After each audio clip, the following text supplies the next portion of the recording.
Hello and a very warm welcome to Bharata First. You're watching FRP Explains. I'm Rausan Pereira. Since you're here, please like the video, subscribe, hit the bell icon and share the content as well so that more people get to know about Bharata First.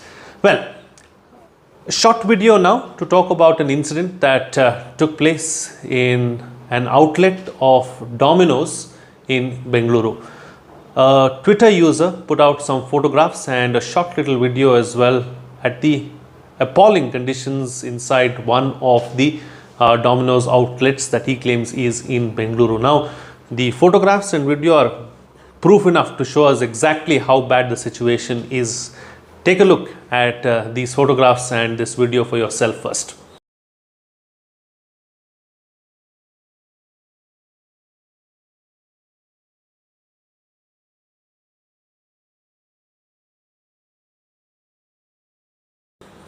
Now, if you look closely, there are a few brushes, a mop and all of that hanging right above trays of dough that is used to make the pizza base in Domino's Pizza. And this is the pizza that you, I and so many other Indians actually go out and consume.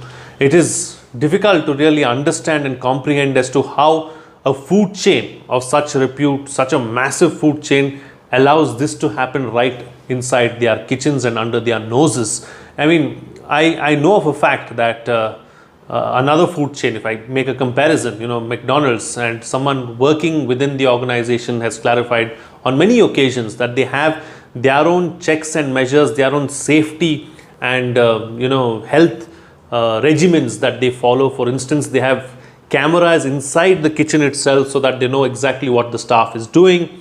Also, they have a set protocol that needs to be followed. For instance, a burger once prepared cannot be on the shelf for more than a stipulated period of time. This is a conversation that I had a couple of years ago, so I don't have the exact numbers offhand. I think it can't be on the shelf for more than 5 to 7 minutes. If it is left lying there, then it has to be disposed. It cannot be given to a customer.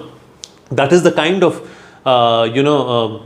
measures that as a food chain they have within India.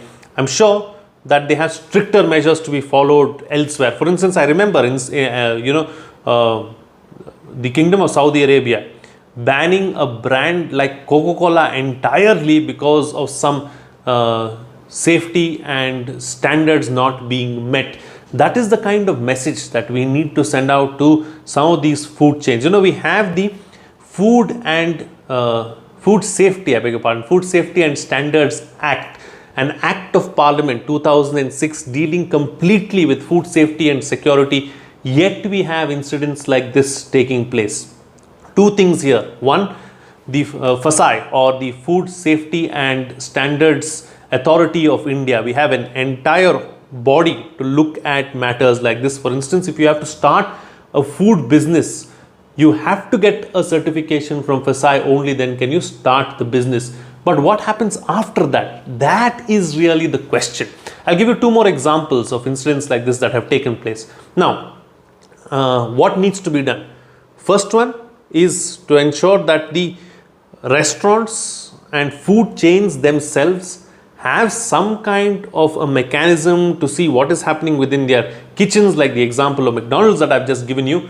So understand what is happening there and ensure that the highest standards are kept and met. The problem is the authority that is supposed to be looking into this is not really strict enough and not doing their work, and that's why this happens.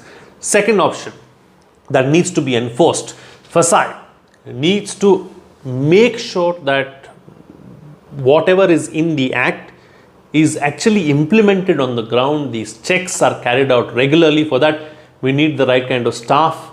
Adequate staffing is also required. That also is a big issue. So that becomes another problem or a bone of contention really.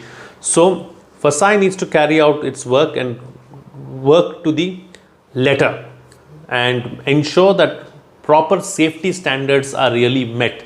Now, to give you an example, a few of my friends own restaurants and they tell me that several hands need to be greased if they have to run the restaurant successfully.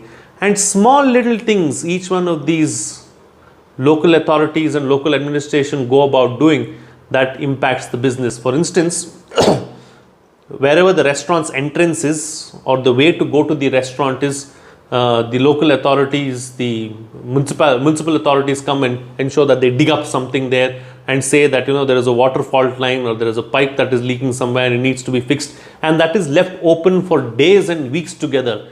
Until and unless a bribe is paid, that particular portion is not covered and made easy to use. That is just to give one example. Then the cops also always drop by every now and then to ensure that their hands are greased.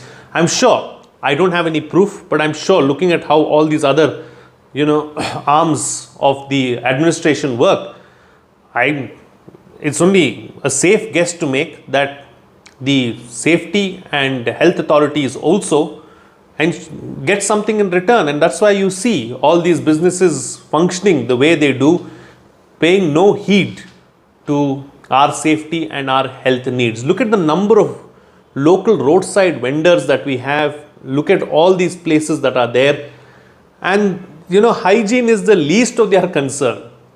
And forget about hygiene, there is another whole issue that I'm going to talk about some other time, not today: adulteration. Now that is a debate in itself, but for now I'm going to leave it at this Domino's pizza outlet incident.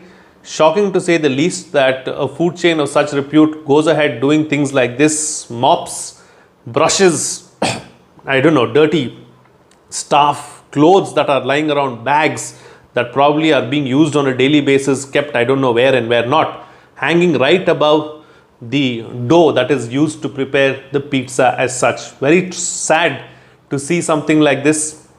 I hope that corrective measures are taken and some action is taken against those who are erring. What do you think about this incident? Let me know. Let me know what you think about how hygiene, safety and standards are met across the country. What needs to be done? How do we go about it? I'd like to hear your thoughts as well.